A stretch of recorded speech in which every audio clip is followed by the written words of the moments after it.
अतुलजी मला सांगा, एवढे खंबीर कार्यकर्ते, लढवय्ये कार्यकर्ते तुम्ही निर्माण केले, त्यांना 2-2 पिढ्या तुम्ही ताकद दिली, बरोबर आहे ना? आज जे तुमचे सगळे हे सैनिक तिकडे जात आहेत, लढायला तिकडे जात आहेत, म्हणजे पोचले तुम्ही, सांभाळले तुम्ही, सत्तेच्या वळचणीला जात आहेत का?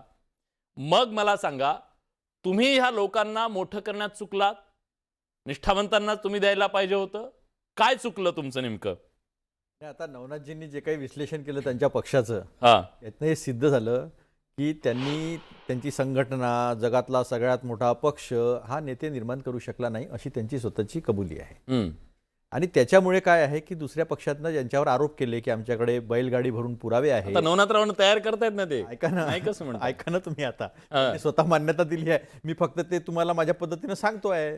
त्यांनी त्यांच्या पद्धतीने सांगितलं की त्यांच्याकडे नाही आहे नेते, म्हणून ते दुसरे सैनिक चांगले आले बा दुसऱ्याकडले, त्यांना नेतृत्व देत आहेत. बिचारे जे जुने भाजपचे कार्यकर्ते आहेत ते आपले सतरंजा उतरून राहिले, खुर्च्या लावून राहिले, ते कारण त्यांच्यामध्ये ॲबिलिटी नाही आहे नेतृत्वाची, असं नवनाथ बनांचं म्हणणं आहे, माझं नाही. हां. आणि यांनी त्यांच्यावर आरोप केले की आमच्याकडे बैलगाडी भरून पुरावे आहे, चक्की पिसिंग, आणि काय तोपर्यंत लग्न करणार नाही, एक वेळचा अविवाद राहील, पण राष्ट्रवादीशी आमची कधी युती होणार नाही, अशा अनेक गोष्टी केल्या. पण मी तुम्हाला एक उदाहरण सांगतो.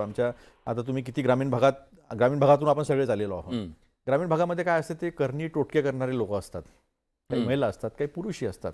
ते काय करतात, पहिले ज्यांच्याशी राग असतो, वैर असतं, त्यांच्यावर ते पहिले टोटके आणि हे करतात, आणि नंतर मग ते संपले सगळे की मग आपल्या स्वतःच्या घरातल्या लोकांवर टोटके करायला सुरू करतात, त्यांच्यावर करणी करायला सुरू करतात. ते निंबू वगैरे लावणे किंवा ते काळे माणसं बनवणे, त्याला टाचणीने टोचणे, तो आसुरी आनंद जो आहे तो घेतात. आज मला त्याच पद्धतीचं देवयानी फरांदे ज्या आहेत त्या समोरून बोलल्या.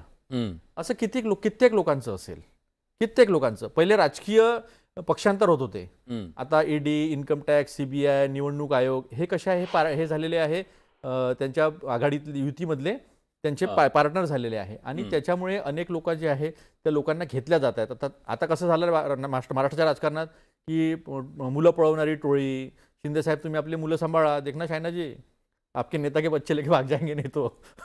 तर हे जे आहे हे सगळं ह्या महाराष्ट्राच्या राजकारणामध्ये सुरू आहे. महाराष्ट्राच्या राजकीय संस्कृतीचा उत्तरेमध्ये विचार होत होता. तुम्हाला आठवत असेल की नितीन गडकरी साहेबांच्या पोरांचं लग्न होतं आणि त्याचं रिसेप्शन दिल्लीला होतं, आणि पवार साहेबांच्या पाया नितीन गडकरी पडले.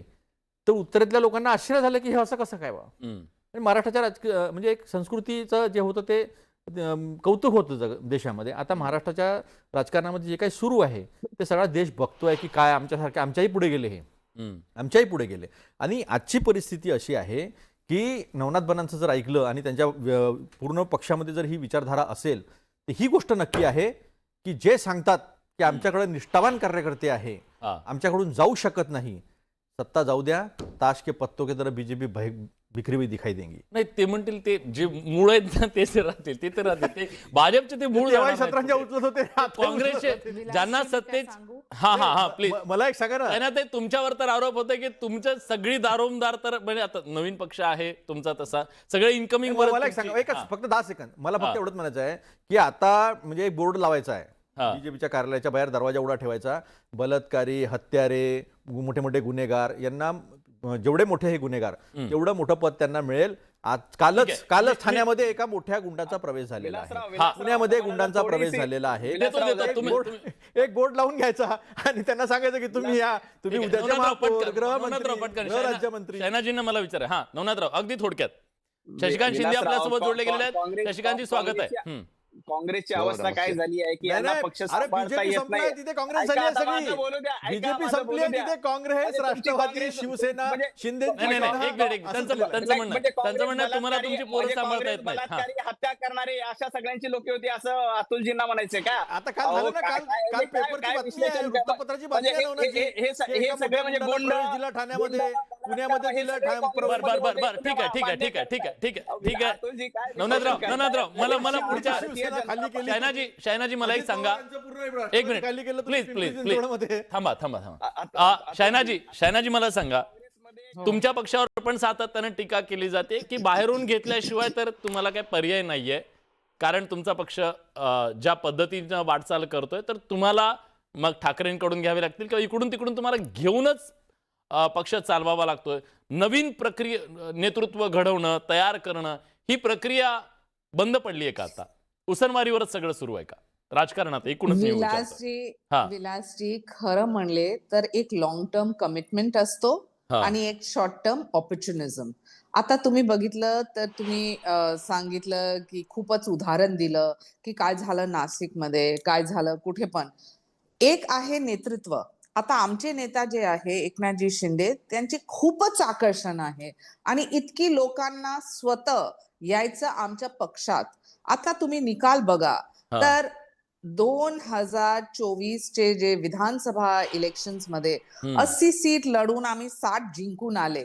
हे आमच्याकडे पहिले पण नव्हते, पण ते कार्यकर्त्यांमध्ये ते जोश, ते डिझायर की आम्ही छान काम करू आमच्या नेत्यासोबत, डेव्हलपमेंटच्या अजेंडा. आणि तसंच आहे हे आकर्षण. एक बघितलं तर नरेंद्र मोदी असो किंवा देवेंद्र फडणवीस. आता वस्तुस्थिती हे आहे की विपक्ष जे आहे त्यांच्याकडे नेतृत्व नाही, त्यांच्याकडे विजन नाही आणि त्यासाठी त्यांच्याकडे कार्यकर्ता नाही. ते कार्यकर्त्यांना काय तुम्ही संधी देणार, काय तुम्ही ऑपॉर्च्युनिटी देणार आणि काय तुम्ही त्यांना सांगणार की या आमच्याकडे आणि आमची नैया तो डूब चुकी है, यही बोलेंगे ना. शैनाजी खूप टू द पॉइंट बोललात, मी इंटरप्ट करतो प्लीज. सॉरी खूप महत्वाच्या मुद्द्याला तुम्ही हात घातला म्हणून इंटरप्ट करतो आणि एक प्रश्न विचारतो पटकन. तुम्ही म्हणालात की नेतृत्व आहे त्यांच्याकडे म्हणून ते तिकडे जात आहेत. क्षणभर आपण ओके म्हणूया, तुमच्याकडे नेतृत्व आहे, मग तुमच्या कार्यकर्त्यांना फडणवीसांचं आणि भाजपचं एवढं आकर्षण का? तुमचे कार्यकर्ते तिकडे का जात आहेत? त्यासाठी मी तुम्हाला सुरुवाती सांगितलं, एक आहे लॉंग टर्म कमिटमेंट, जिथे तुमच्या विचारधाराशी तुम्ही कॉम्प्रोमाइज नाही करणार. महायुती हे विचारधारा घेऊन पुढे गेले आणि खूपच कार्यकर्ता आहेत की नो मॅटर व्हॉट. परंतु खूप आहे जे शॉर्ट टर्म ऑपॉर्च्युनिटीज पण बघतात. ऑपॉर्च्युनिझम शॉर्ट टर्म पण असतो आणि स्थानिक स्वराज मध्ये जिथे कार्यकर्त्यांना संधी नाही दिलं, त्यांना असं वाटतो की कधी कधी की हे पक्ष मध्ये जाऊ की ते पक्ष, परंतु तिथे नेतृत्वच नाही तर तुम्ही काय करणार? मला हेच सांगायचंय, हे इम्पॅक्ट जे असतो ना ते पार्टीच्या डेव्हलपमेंट आणि ग्रोथ वरती. कारण विनेबिलिटी तर आहेच, परंतु ते विनेबिलिटीसाठी तुम्हाला पाहिजे स्थिरता, नेतृत्व, एक अजेंडा, एक विजन प्लॅन, एक डेव्हलपमेंट प्लॅन आणि तसंच तुम्ही पुढे जाणार. ठीक आहे, खूप महत्वाचा मुद्दा मांडला शैनाजी. तुमच्या मुद्द्यातून मला एक प्रश्न निर्माण झाला. कार्यकर्त्यांच्या पर्यंत एक वेळ आपण समजू की कार्यकर्ते संधीच्या शोधामध्ये जातात. शशिकांतजी, तुमचा पक्ष सुद्धा संधीच्या शोधात आता अजित पवारांचा हात धरू पाहतोय का? आणि जो तुम्हाला विचारधारेची आठवण करून देतोय तो बाहेर चाललाय? महाराष्ट्रात मेसेज काय चाललाय? नाही, एक अमोल मिटकर यांचा होऊन द्या. सगळ्यांचे मुद्दा ऐकल्यानंतर प्रांताध्यक्ष म्हणून मी जे काही तुम्ही सकाळपासून दाखवताय ठीक आहे मी नंतर सर, अगदी मी मान्य आहे.